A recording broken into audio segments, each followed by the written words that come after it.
Ladies and gents, Homer Reacts, and this is Caesar in Gaul making waves 56 BCE by the channel Historia Civilis. Yes, another Julius Caesar series.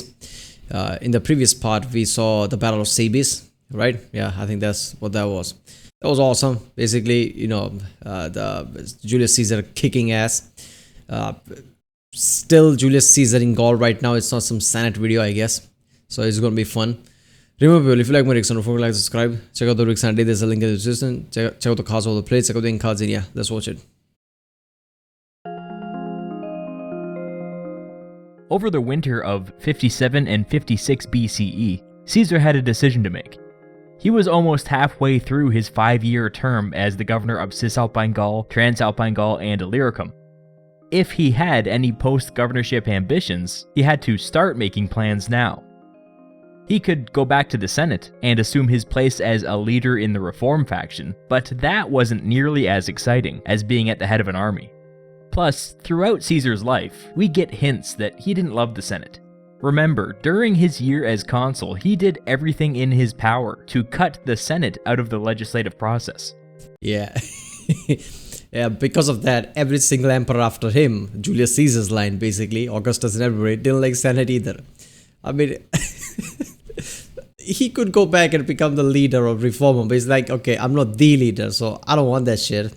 Or rather lead an army. Obviously, his ambitions are more conquering side because his mind is already of an emperor, right? He wants to be an emperor, but around this time there wasn't a thing. So he was playing around all the politics to act like an emperor, which he did by becoming governor of 3 states and acquiring an army. And to settle his debt, he's like, oh, somebody needs saving. I'll be there just now. So basically, he's attacking everybody in the name of saving. I guess pretty soon he's gonna stop pretending and gonna attack with any kind of a excuse he needs. But he's already doing that conqueror thing, right? Just conquering and making money. He's already doing that right now. He could run for consul again, but legally there had to be a 10-year gap between consulships, and the Senate wasn't likely to grant an exemption in his case. That put his next eligibility at 49 BCE. Yeah, he'd rather be a consul, the leader, or be a leader of an army. But if he's not governor anymore, he's not going to be leader of any army, right? And he can't be consul for what, more, 4 or 5 years still. After he is done being governor, there's still 5-year gap until he can run for consul again. So there is a gap. What is he going to do during that time? The earliest. Obviously, we know that's not going to happen, right? Yeah, he's going to have an army, then he's going to, sooner or later, he's going to march on the Senate, crossing the Rubicon, and just say, fuck that, fuck the Republic. It's time for the empire now. Caesar sent for his triumvirs, his not-so-secret political allies, Pompey and Crassus. The 3 men met in a town called Lucca in Cisalpine Gaul. This meeting, which is known to history as the Lucca Conference, has become the stuff of legend. Later writers would claim that hundreds of senators accompanied Pompey and Crassus on this pilgrimage, but this is probably a later invention.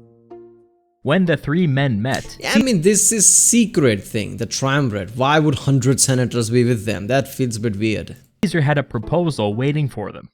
First, he wanted Pompey and Crassus to both run for consul. It was winter now, elections were usually held in the late summer, and if they were successful, they would assume office the following January. Second, once they were in office, Caesar wanted them to put forward legislation extending his term as governor. He was midway through a 5-year term now, and he wanted another 5 years added onto that. At the end of 10 years as governor, he would be eligible for another term as consul. Third, he wanted Pompey and Crassus to secure for themselves, with the support of Caesar's allies back in Rome, powerful governorships of their own.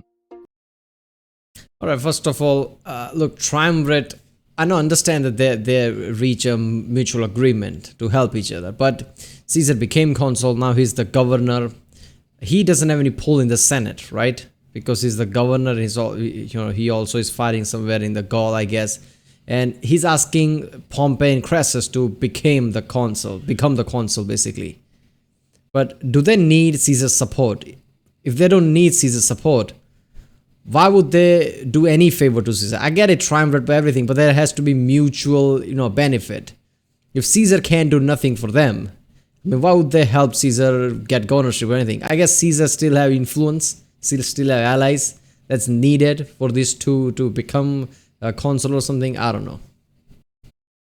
They agreed that Pompey would get both of the Spanish provinces, and Crassus would get the prestigious province of Syria. With all three triumvirs in charge of powerful provinces, they would each be able to focus on their own affairs and stay out of each other's hair. I guess, Crassus and Pompey realized that, I forgot your name. Yeah, Pompey, right? They realized that Caesar is really ambitious and powerful the way he's handling things. So I guess that's why they're listening to him. Like, sure, I mean, it's best to keep triumvirate alive. But I think it's all of that. Caesar do have allies everywhere, and probably they need that to become consul. And they also realize that how, powerful influencer Caesar has become. And it's best to stay with him, I guess, because, if all of them occupy governorship and different regions, they'll be more stronger. See, there were rumors circulating at the time that Crassus was secretly offering financial support to Clodius back in Rome. The madman. On paper, Clodius was an ally of Caesar's, but in reality, the man was out of control. Yeah, see? Remember, Clodius had indirectly come into conflict with Pompey over the issue of Cicero's banishment. See, that's what I said at the video. Like, okay, Caesar in public's eye and obviously on the paper, Caesar and Claudius are the same guy because Caesar put him on power, basically, gave Claudius the power. But Claudius was also going against the Pompey, whom that angers Caesar. And Caesar might not be angry at that, but Caesar might not be happy with that either. Like, okay, this is a bit volatile.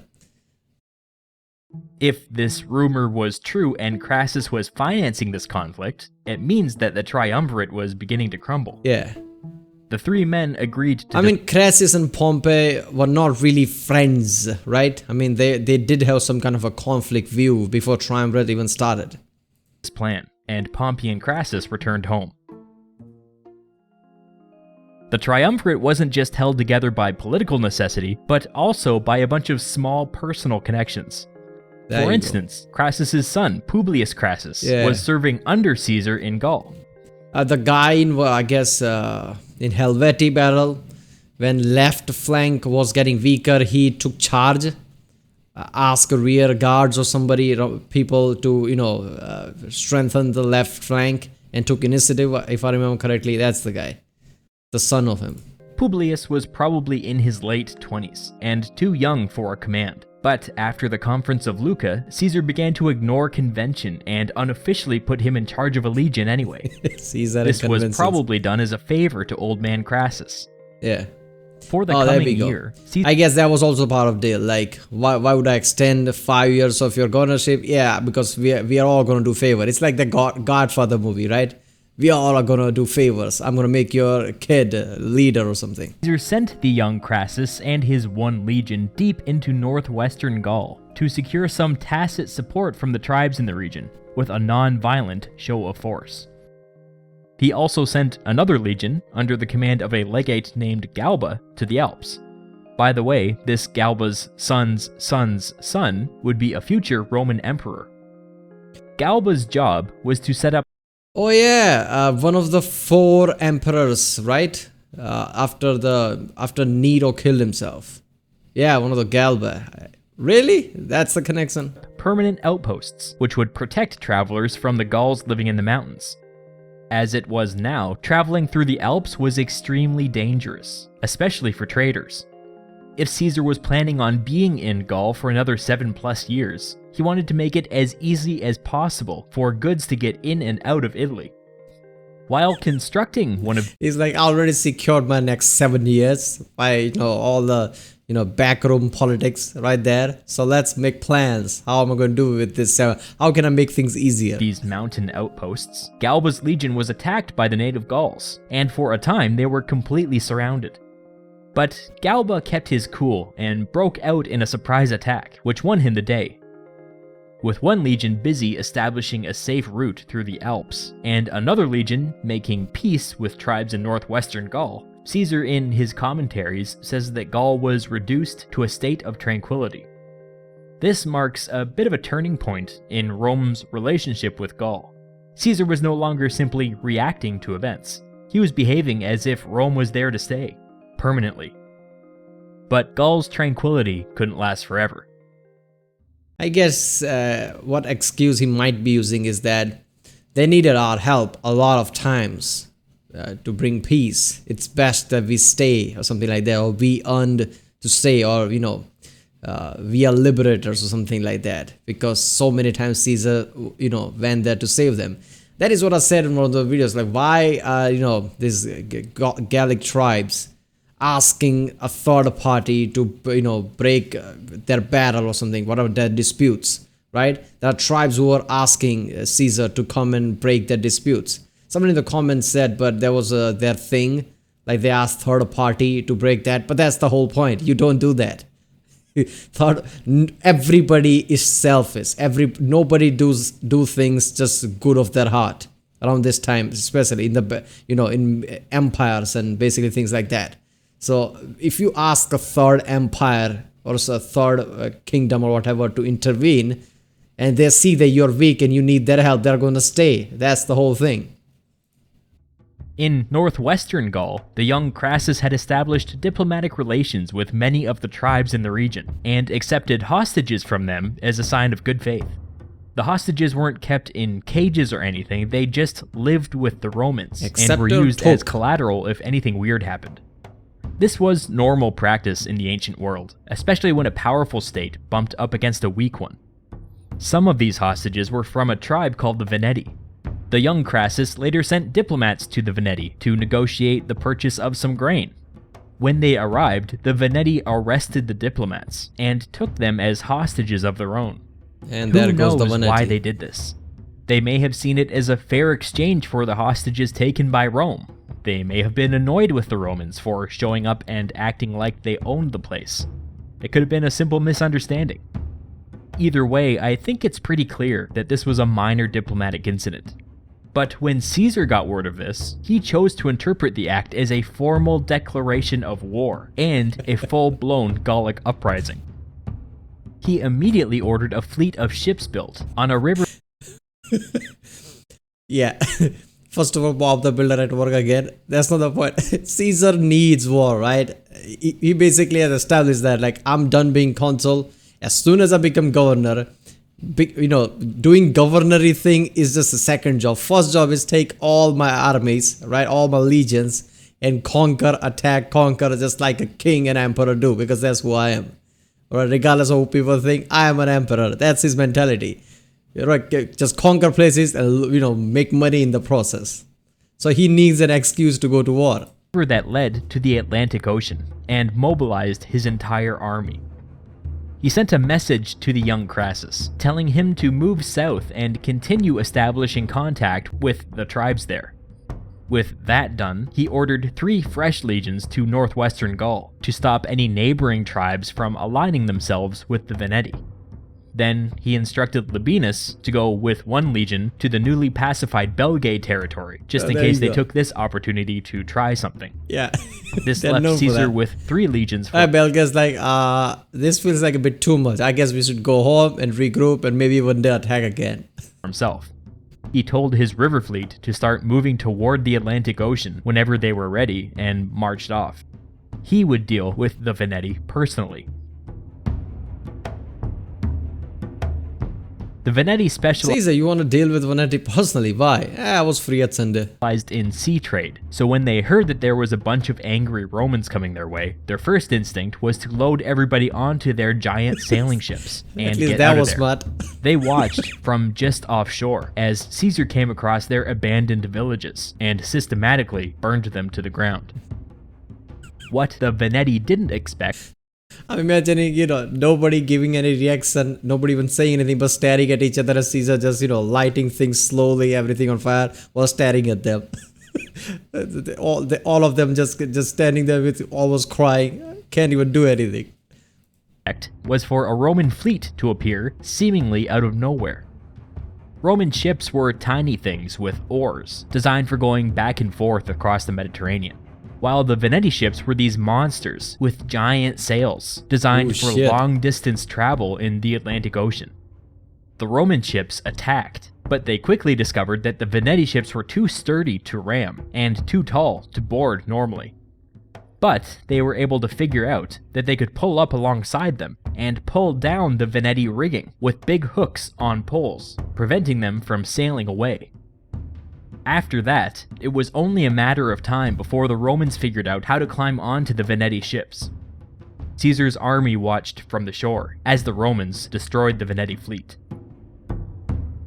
The surviving Veneti surrendered to Caesar unconditionally. He had their entire ruling council put to death, and everybody else he sold into slavery.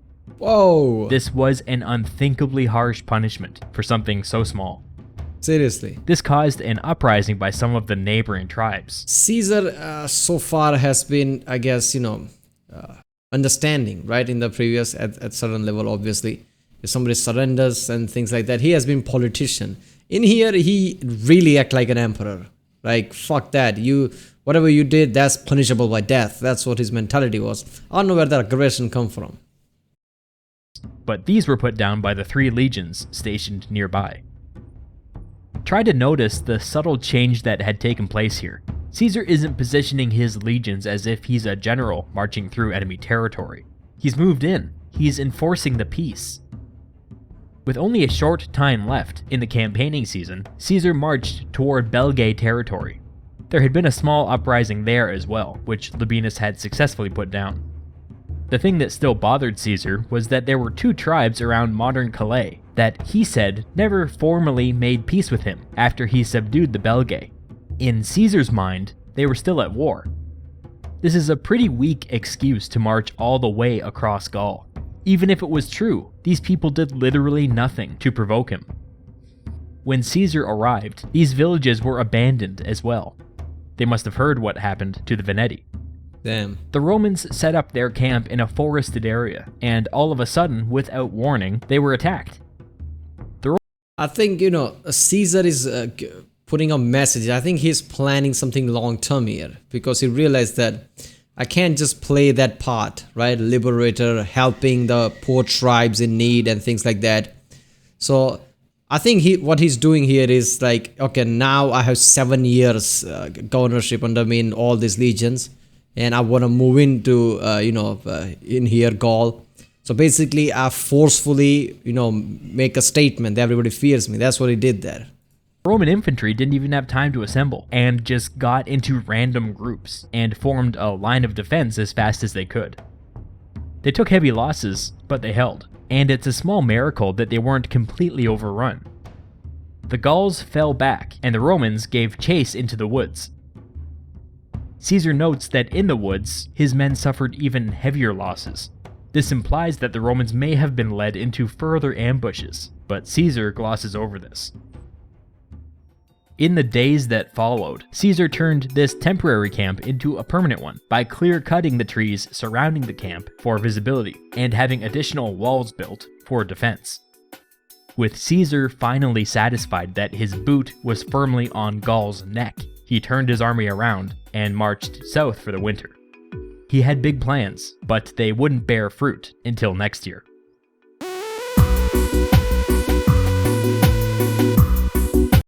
Caesar in Gaul making waves, more like Caesar in Gaul, just, being angry, pissed off. Damn, this was a shift in how his mentality is, basically. So far, he's been politically somewhat cool-headed. Here, he just went ballistic. Alright people, that was Caesar in Gaul making waves. Well, channel Historia Civilis. If you like my reaction, like and subscribe. Check out the Rick Sunday, there's a link in the description. Check out the cards, please. Check out the end cards, and I'll see you next time.